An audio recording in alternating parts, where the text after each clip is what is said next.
Hello, আসসালামু আলাইকুম। সবাই কেমন আছেন? আশা করি ভালো আছেন। আমি আপনাদের দোয়া আলহামদুলিল্লাহ ভালো আছি। তো আজকে একটা নতুন ভিডিও নিয়ে আসলাম।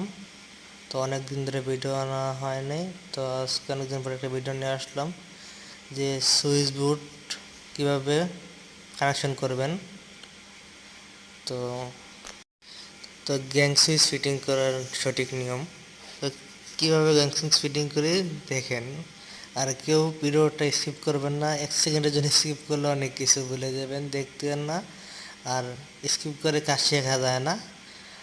আর একুরেট 100 দেখেন, তাইলে মনে করেন কাজ আপনি যদি করেন ভুল হবে না, ইনশাআল্লাহ কাজ হবে 100। আর আমি ইউটিউবে নতুন, আমাকে সবাই একটু চ্যানেলটা সাবস্ক্রাইব করে দেবেন, পাশে থাকা বেল আইকনটা বাজায় দেবেন। তো সবাই দোয়া করবেন। আল্লাহ হাফেজ।